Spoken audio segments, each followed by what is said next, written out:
Bismillahirrahmanirrahim. Assalamualaikum warahmatullahi wabarakatuh.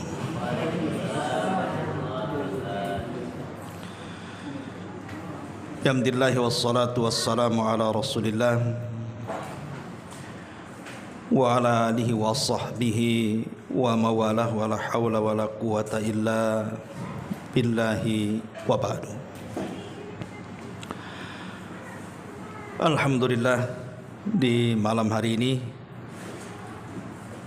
setelah kita lelah melaksanakan salat Idul Adha, kemudian syariat kurban dan ibadah-ibadah di hari tasyrik, maka pembahasan di malam hari ini karena masih dekat dengan suasana kurban,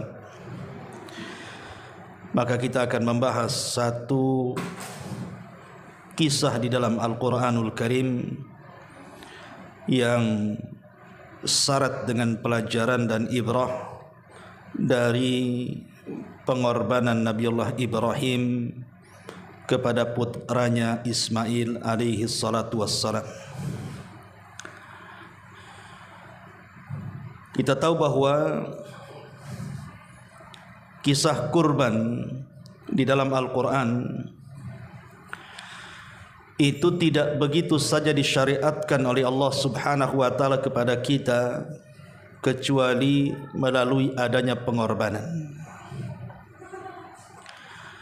Dan ini kita bisa lihat di dalam kisah Ibrahim yang tertuang dalam surah As-Saffat ayat 100 dan seterusnya.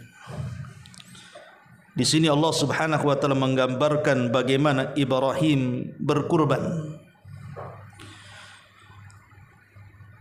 di mana kurban ini menjadi pengorbanan yang harus kita ambil ibrah dan pelajaran pada kehidupan kita. Baik, untuk tidak memperpanjang muqaddimah, kita akan menukilkan beberapa ayat dalam surah As-Saffat dimulai dari ayat 100 sampai kisah ini selesai. Di dalam Al-Quranul Karim, Nabiullah Ibrahim alaihi salatu wassalam berdoa kepada Allah, Rabbi habli minas salihin. Ya Rabb, anugerahkan kepadaku seorang anak yang saleh. Saya kira setiap ayah menginginkan putra-putrinya menjadi anak-anak yang soleh dan soleha. Begitulah Nabi Ibrahim mengajarkan kepada kita agar kita berdoa kepada Allah Subhanahu wa ta'ala agar anak-anak kita ini menjadi anak-anak yang soleh dan soleha. Karena dengan soleh dan soleha itulah mereka akan menjadi penyejuk mata-mata kita. Karena betapa banyak orang tua yang tersakiti dengan anak-anak yang tidak saleh, dengan putri-putri yang tidak saleh. Bahkan sebagian orang tua ada yang ingin anaknya mati karena durhakanya mereka kepada orang tua. Bahkan ada perkataan mereka kita dengar ketika melihat anaknya durhaka dan mengatakan, nak, kalau tahu engkau akan durhaka seperti ini, sudah ku cekik kau sejak bayi, supaya kau tak hidup selama ini. Itu saking jengkelnya orang tua. Bahkan ada yang menaruh dendam kepada anaknya. Makanya Nabi Ibrahim alaihi salatu wassalam meminta kepada Allah agar dianugerahi putra yang saleh. Dan Allah Subhanahu wa ta'ala kabulkan. Makanya ayat selanjutnya Allah mengatakan fabasyarnahu bighulamin halim. Maka kami habar gembirakan kepada Ibrahim akan kelahiran seorang anak yang kelak anak itu menjadi anak yang penyabar, anak yang memiliki akhlak yang baik.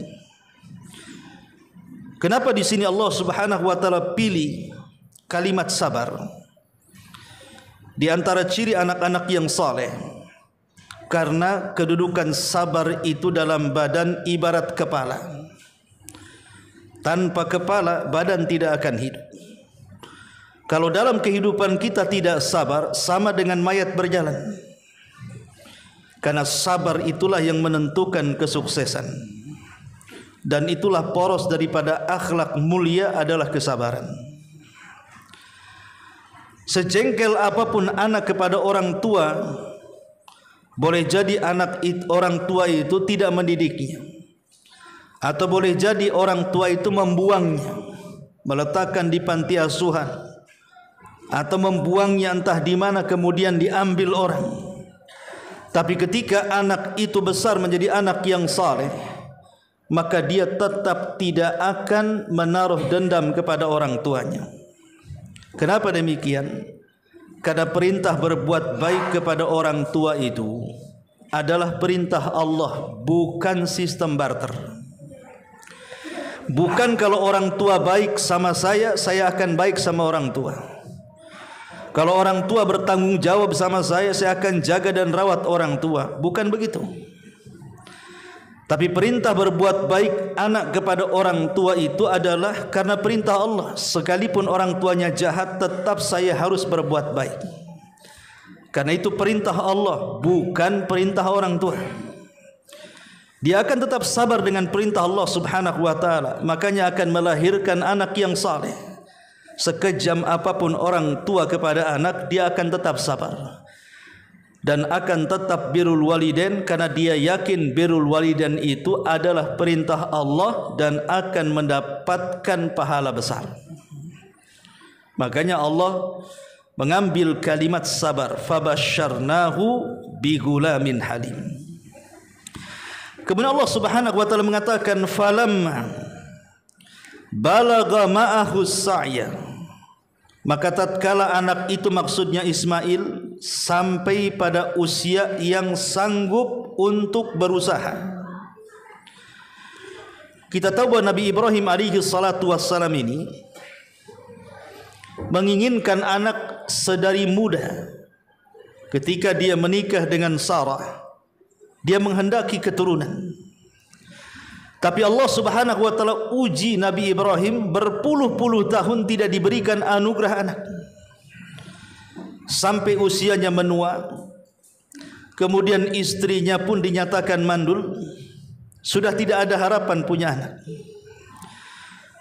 Sampai pada waktunya ketika Ibrahim berada di Mesir, kemudian istrinya diculik oleh Raja Mesir yang jahat. Karena pertolongan Allah Subhanahu wa taala akhirnya dibebaskan dan dihadiahi seorang budak namanya Hajar. Hajar ini dulunya seorang putri raja. Kemudian kerajaannya diserang dan ditangkap, akhirnya menjadi budak. Itulah yang dihadiahkan oleh sang raja zalim kepada Sarah. Maka dibawa pulang. Singkat cerita, Sarah pun menaruh perhatian kepada Hajar. Boleh jadi kalau seandainya Hajar diberikan kepada suaminya Ibrahim, akan punya keturunan. Allah takdirkan betul. Setelah Ibrahim menikah dengan Hajar karena suruhan daripada Sarah, Hajar pun kemudian hamil dan melahirkan seorang putra yang kemudian diberi nama Ismail. Tetapi kemudian Sarah lambat laun cemburu kepada suaminya karena terlampau sayang kepada putra pertamanya. Akhirnya setiap hari ada konflik dalam keluarga, kecemburuan yang mendalam kepada Hajar. Tentu ini semua kehendak Allah Subhanahu wa taala.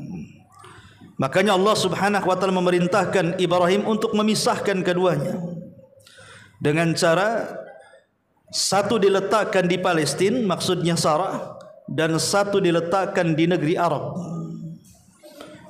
Maka dengan perintah itu tentu ada hikmah. Kenapa Allah Subhanahu wa taala sampai memerintahkan sejauh itu memisahkan dua istri yang tercinta Ibrahim ini. Maka Ibrahim pun kemudian melakukan perjalanan sampai ke tanah Arab. Ketika sampai kemudian di tanah Arab, tanah itu adalah tanah pilihan Allah Subhanahu wa taala. Makanya Allah Subhanahu wa taala mengatakan biwadin ghairi di zar'in inda baitikal muharram. Jadi Hajar dan putranya Ismail yang masih bayi itu diletakkan di sebuah lembah yang tidak ada pepohonan. Artinya tempat itu penuh dengan padang pasir, bebukitan, kering, kelontang. Bahkan bukan hanya tidak ada pohon, tidak ada minuman, tidak ada makanan, bahkan tidak ada manusia yang berjalan di tempat itu. Dan Ibrahim meletakkan begitu saja. Tentu ini bukan kemauan Nabi Ibrahim. Ini adalah perintah dari Allah Subhanahu wa taala. Makanya setelah kemudian Hajar menebak bahwa itu adalah perintah Allah Subhanahu wa taala dengan yakin bahwa dia tidak mungkin ditelantarkan begitu saja dan pasti akan dilindungi oleh Allah, sehingga dia mengatakan kepada suaminya Ibrahim, idhab fala yudayyi'un Allah. Kalau engkau mau meninggalkan kami di sini, pergi saja pulang, pasti Allah tidak mungkin menyia-nyiakan kami di sini. Karena kalau sudah perintah Allah, pasti di balik perintah itu ada kebaikan. Sebagaimana dalam larangan Allah, kalau diterjang itu pasti ada keburukan. Makanya Ibrahim pulang tanpa menengok.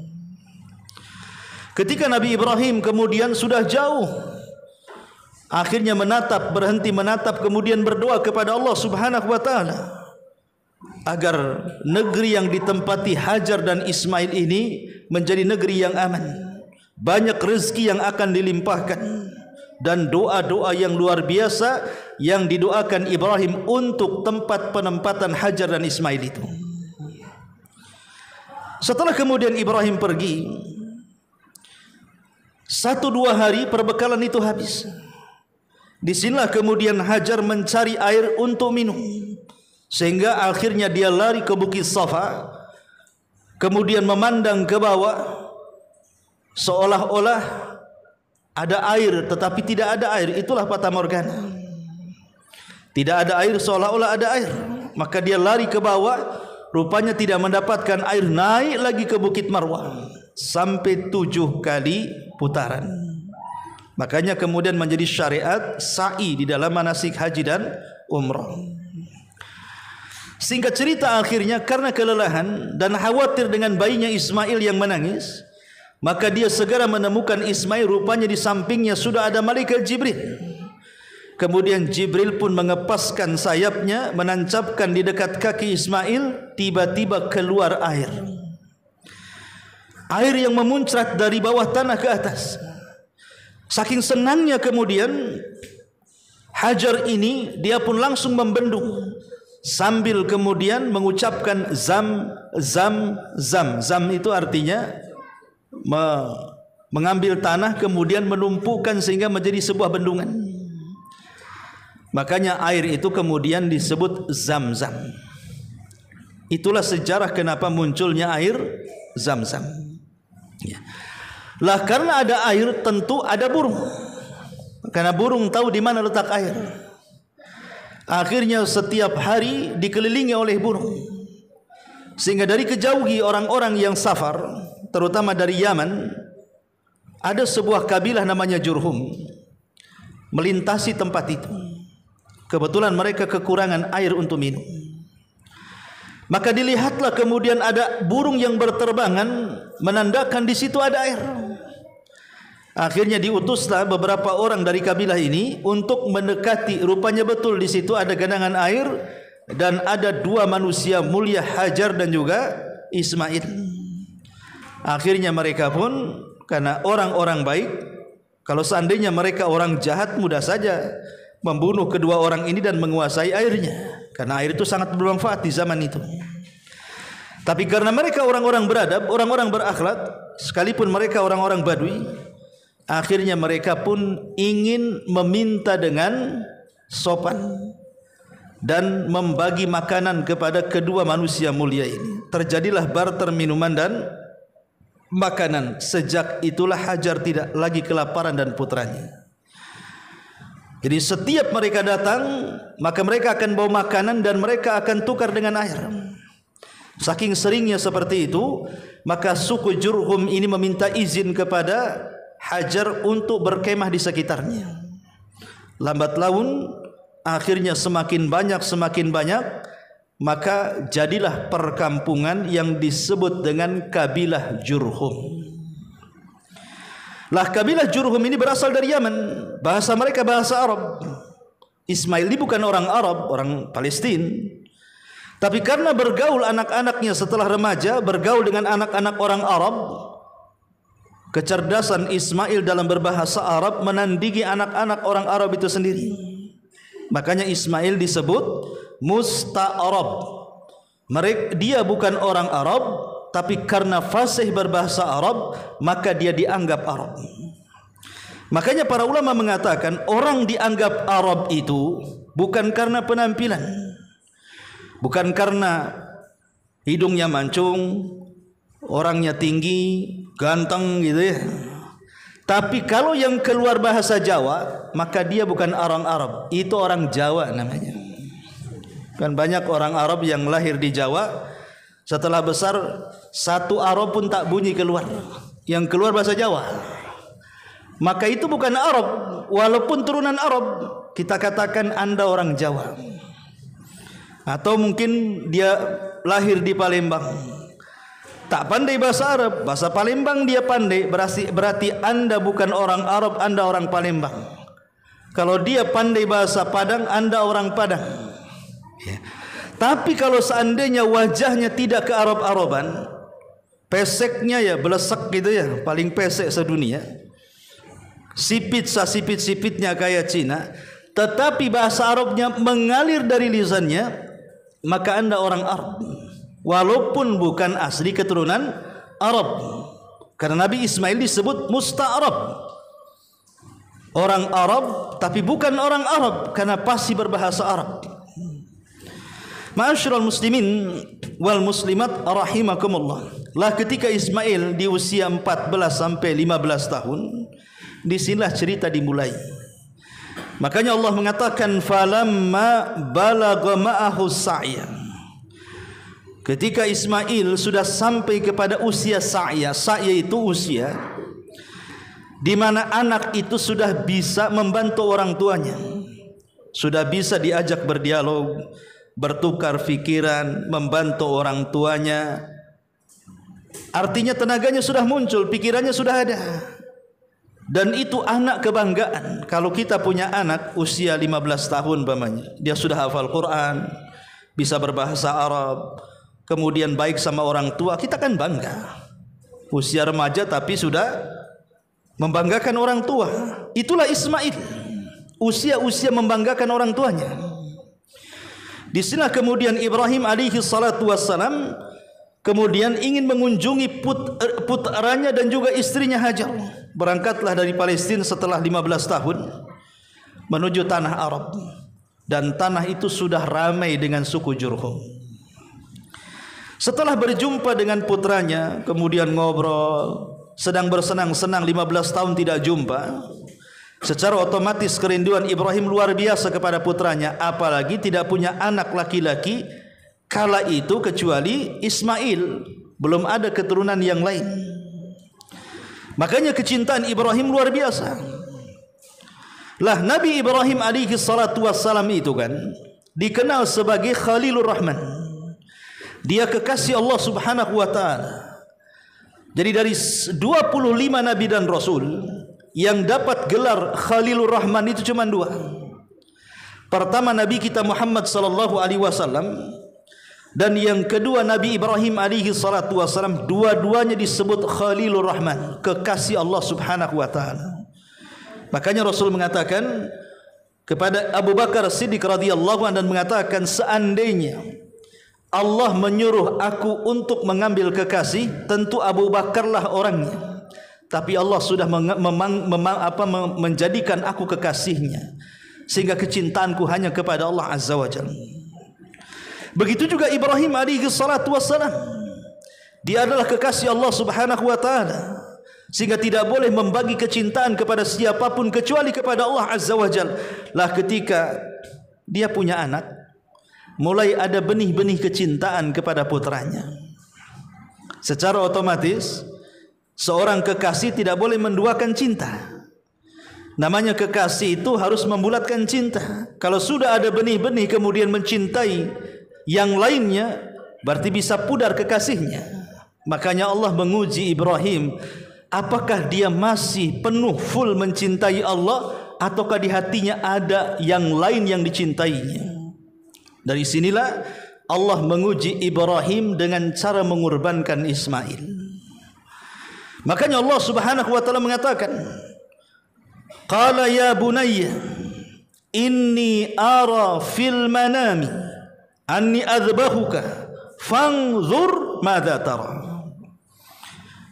Wahai anakku, kata Ibrahim, semalam ayahmu bermimpi aku menyembelih dirimu, maka macam mana pendapatmu?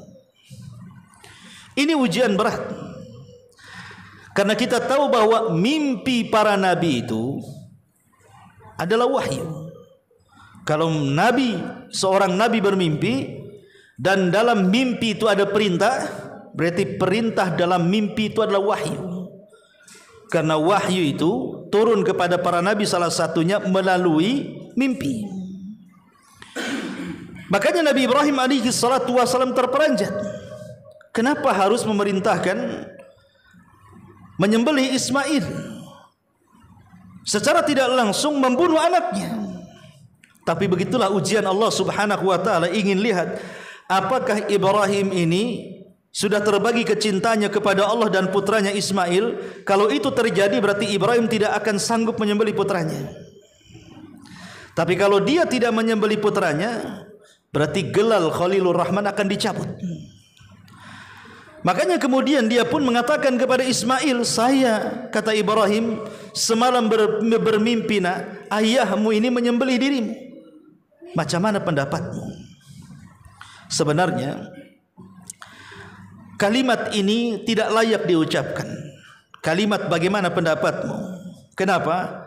Karena sifat perintah itu tidak boleh minta pandangan.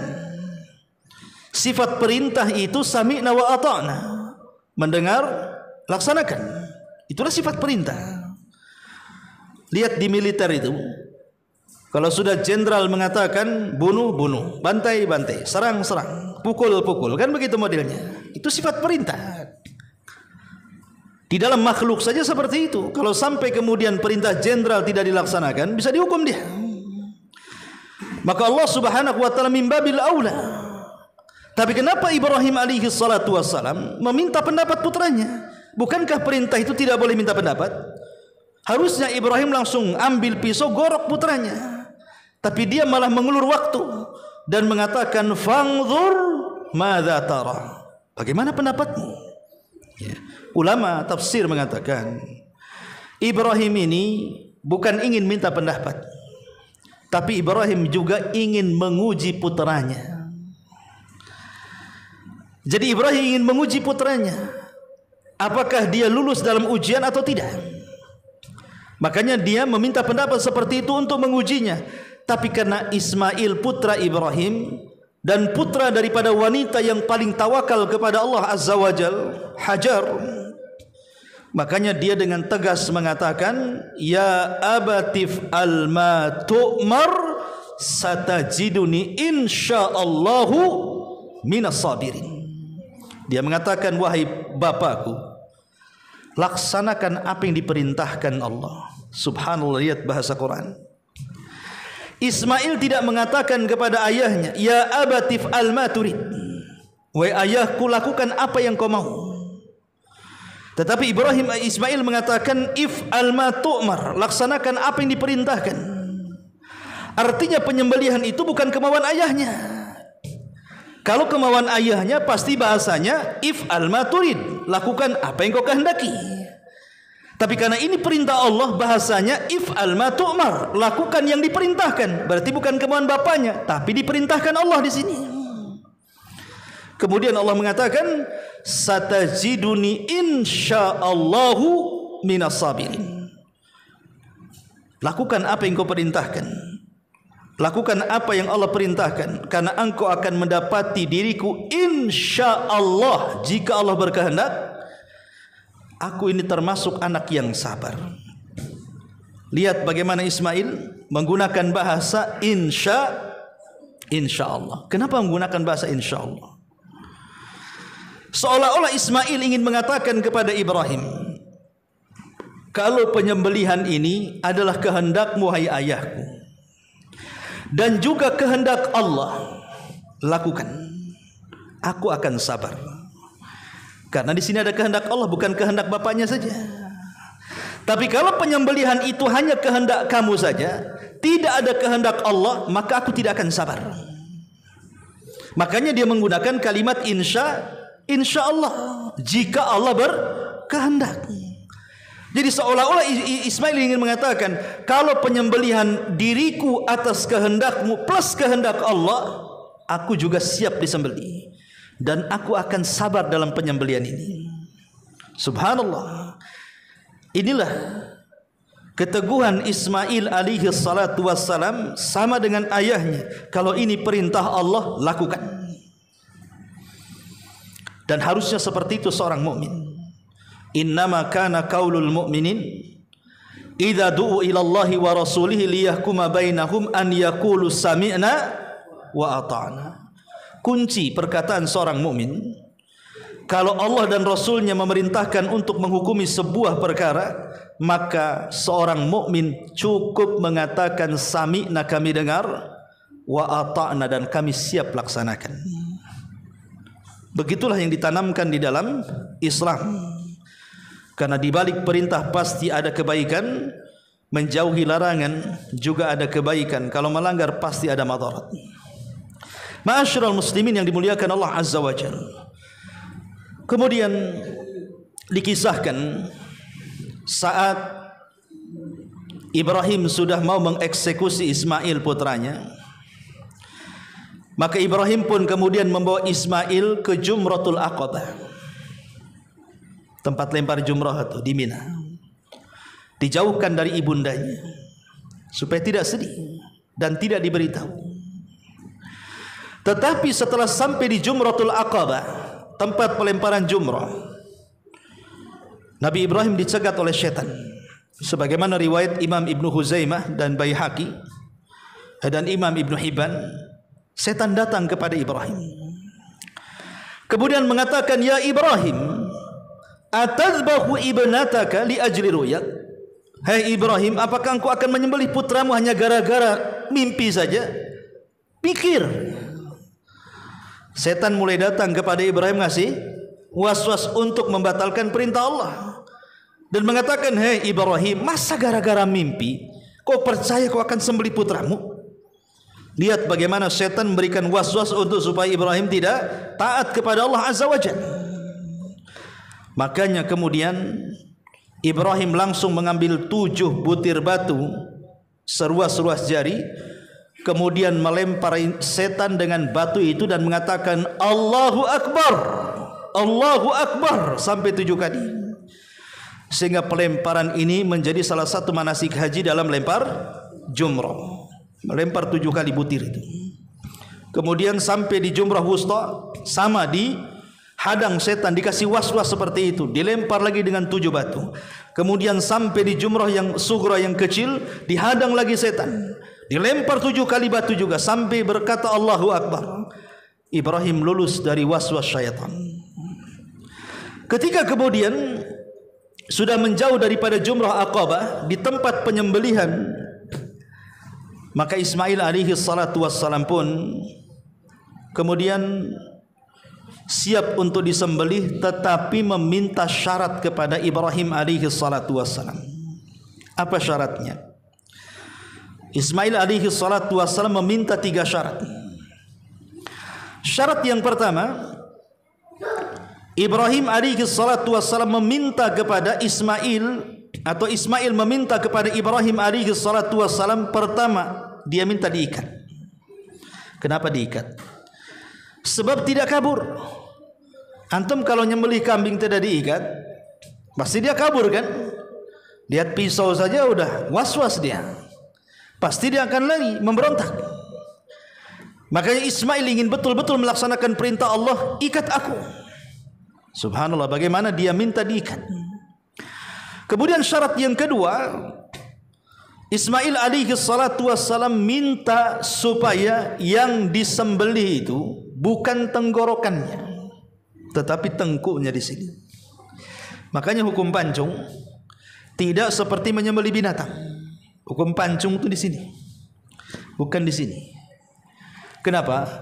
Karena kalau ditebas dari sini lebih mudah mati manusia. Tapi kalau binatang dari ditebas di sini baru dia cepat mati.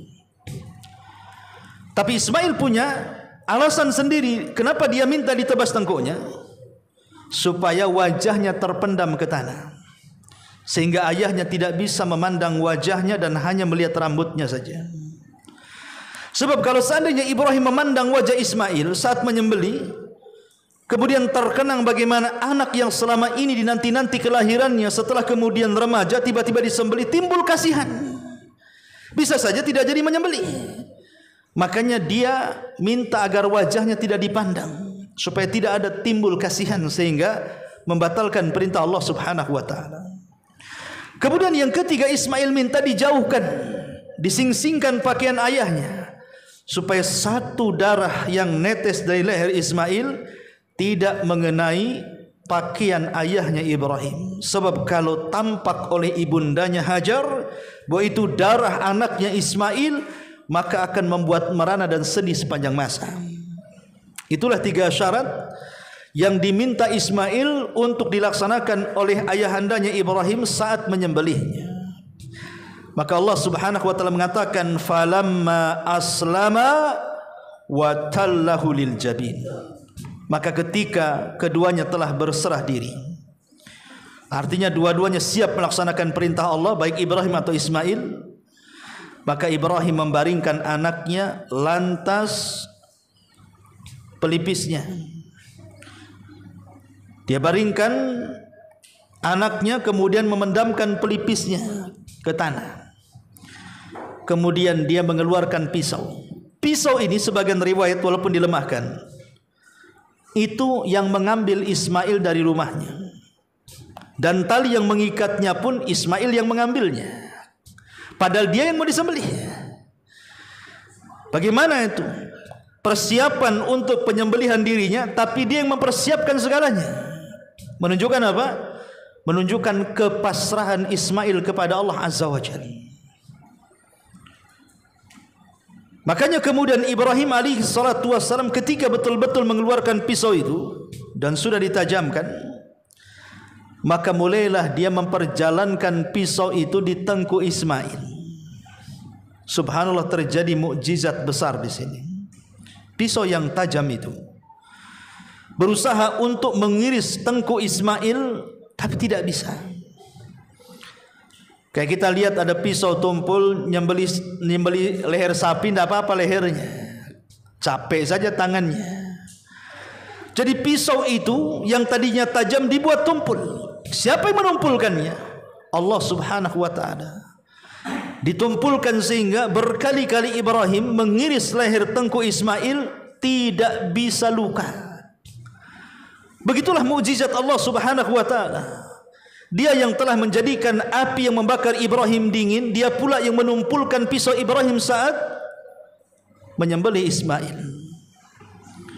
Dialah yang membuat lautan terbelah dengan tongkat Nabi Musa. Dia pula yang menjadikan tumpul pisau Ibrahim saat menyembelih Ismail. Semua mukjizat Allah. Idza arada Allahu syai'an an yaqula lahu kun fayakun. Kalau Allah menghendaki sesuatu, jadi. Terjadi. Semua bisa terjadi. Tapi kesungguhan Ibrahim ketika mengiris-giris pisau di tengkuk Ismail menunjukkan apa? Ibrahim itu sudah melaksanakan perintah Allah. Betul-betul dilaksanakan, diiris lehernya. Dari sini Ibrahim sudah menyempurnakan perintahnya. Makanya Allah mengatakan, wa idzibtala Ibrahimu bikalimatin fa'atammahun. Dan Allah sudah banyak menguji Ibrahim dengan kalimat-kalimat Allah, maksudnya dengan perintah-perintah Allah, dan Ibrahim pun berhasil melaksanakannya, termasuk penyembelihan Ismail. Karena melihat keberhasilan yang besar dari Ibrahim, menuruti perintah Allah Subhanahu wa taala tanpa ada keraguan, makanya Allah mengatakan wa nadainahu ayya Ibrahim qad saddaqtar ru'ya. Lalu kami panggil dia Ibrahim dari atas langit, hei Ibrahim, sungguh engkau telah membenarkan mimpi itu. Artinya engkau sudah melaksanakan perintahku dengan benar. Maka Allah mengatakan inna kadzalika nazzil muhsinin, sungguh demikian kami akan memberikan balasan kepada orang-orang yang berbuat baik. Makanya kemudian ayat selanjutnya Allah mengatakan inna hadza lahuwa al-bala'ul mubin. Subhanallah, Allah membuat 3 penguat.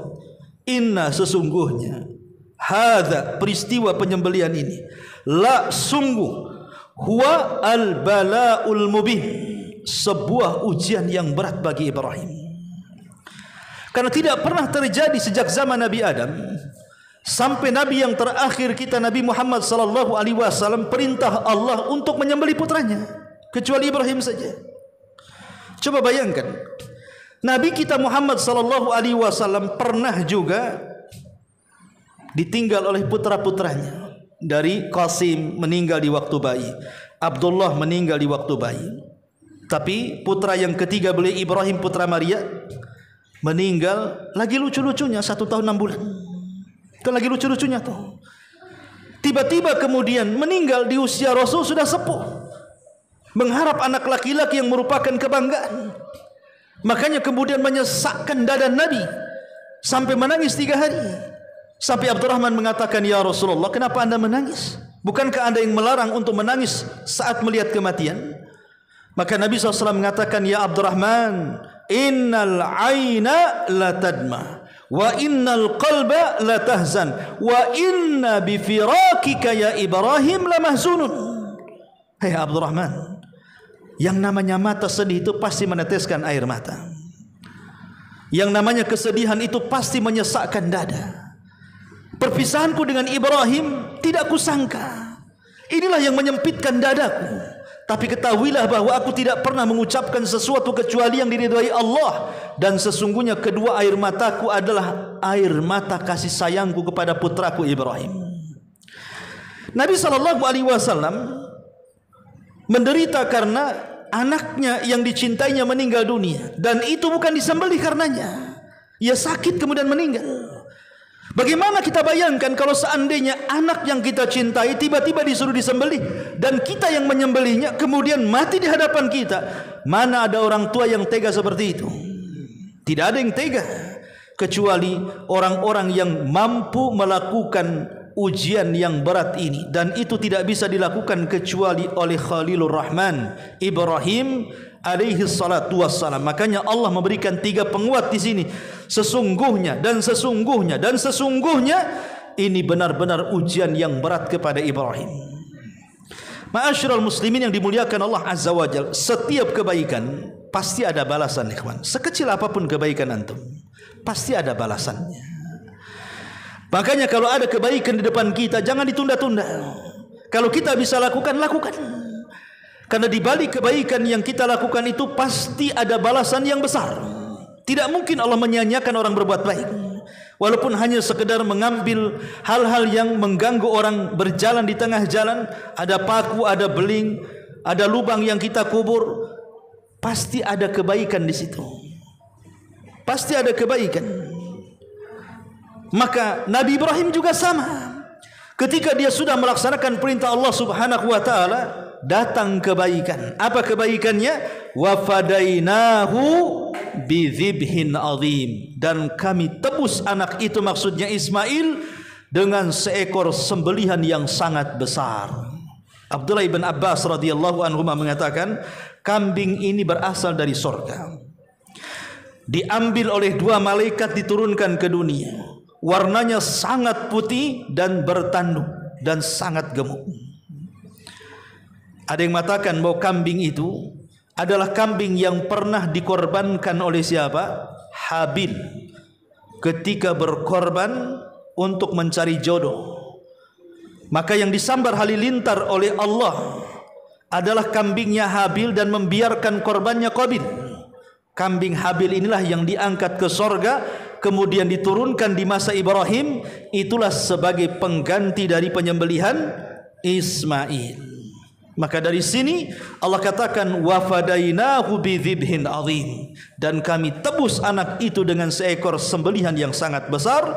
Wa tarakna alaihi fil akhirin, dan kami abadikan kisah Ibrahim, pujian Ibrahim di kalangan orang-orang yang datang kemudian. Artinya kisah Ibrahim tidak akan lekang dimakan zaman. Sejak peristiwa itu sampai hari ini, bahkan sampai kiamat dibangkitkan, kisah ini akan terkenang dan diceritakan dari masa ke masa. Karena pengorbanan yang luar biasa dari Ibrahim alaihi salatu wassalam, makanya Allah mengatakan salamun ala Ibrahim kadzalika najzil muhsinin. Selamat sejahtera bagi Ibrahim. Demikianlah kami memberi balasan kepada orang-orang yang berbuat baik. Innahu min ibadinal mu'minin. Sungguh dia termasuk hamba kami yang beriman kepada Allah subhanahu wa ta'ala. Setelah peristiwa ini, dan Allah subhanahu wa ta'ala sudah mengganti Ismail dengan kambing, maka kebaikan terus datang kepada Ibrahim. Bukan hanya selamat putranya Ismail, kemudian diturunkan kambing dari sorga, tapi Allah juga mengatakan wa basyarnahu bi Ishaq nabiyyam minas salihin, dan kami beri kabar gembira dengan kelahiran putra kedua Ibrahim. Dari Sarah kemudian lahirlah Ishaq yang kelak akan menjadi seorang nabi dan termasuk dari anak-anak yang saleh. Allah tutup ayatnya wa barakna alaihi wa ala ishaqa wa min dzurriyyatihima muhsinun wa zalimun li nafsihim mubin. Dan kami limpahkan keberkahan kepada Ibrahim dan kepada Ishak, dan di antara keturunan keduanya ada yang berbuat baik, ada pula yang tidak berbuat baik terhadap diri mereka sendiri. Ma'asyiral muslimin wal muslimat rahimani wa rahimakumullah. Dari kisah singkat Nabiullah Ibrahim dan juga kurban putranya Ismail, di sini ada hikmah besar. Bahwa terjadi pensyariatan kurban itu setelah adanya pengorbanan. Tidak mungkin terjadi kurban kecuali setelah adanya pengorbanan. Lihat bagaimana pengorbanan Ibrahim, harus merelakan anaknya yang dicintainya, tapi kemudian buahnya menjadi sebuah syariat yang diabadikan di dunia oleh semua agama dari turunan Ibrahim. Kurban ini ada di semua agama, termasuk agama Islam, agama yang dibawa Nabi SAW sejak disyariatkan kurban pada tahun kedua Hijriah sampai Rasul wafat pada tahun 11 Hijriah. Rasul tidak pernah meninggalkan kurban, tidak pernah meninggalkan kurban. Makanya sebagian para ulama fikih mengatakan bahwa orang yang berkorban itu hakikatnya dia sedang menghidupkan sunnahnya bapak kita Nabi Ibrahim alaihi salatu wassalam. Inilah di antara kisah dari kisah pengorbanan Nabi Ibrahim alaihi salatu wassalam. Lalu pertanyaannya, apa yang sudah kita kurbankan untuk agama kita ini? Terkadang kita ini sanggup untuk berkurban tapi tidak berkurban, sanggup untuk menolong Islam tapi tidak mau menolong Islam. Jadi hikmah kurban itu dibaliknya ada pengorbanan. Lihat bagaimana Rasul dan para sahabat mereka berkurban bukan hanya dengan harta, jiwa mereka berikan.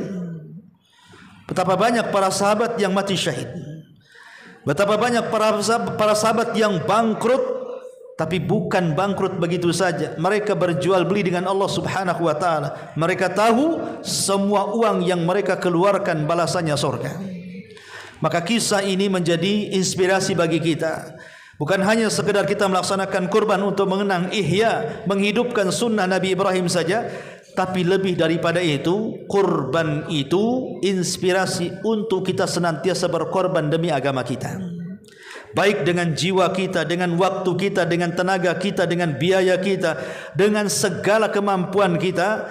Kalau itu manfaat untuk Islam, lakukan. Karena itu bagian dari pengorbanan, hikmah daripada kurban Nabi Allah Ibrahim alaihi salatu wassalam. Wallahu a'lam bishawab. Saya kira tidak lama-lama ya, karena ini juga perdana setelah kita libur. Insyaallah kita lanjutkan di lain kesempatan. Mudah-mudahan ada manfaatnya. Subhanakallahumma bihamdika asyhadu an la ilaha illa anta astaghfiruka wa atubu ilaik. Allahu taala alam. Assalamualaikum warahmatullahi wabarakatuh.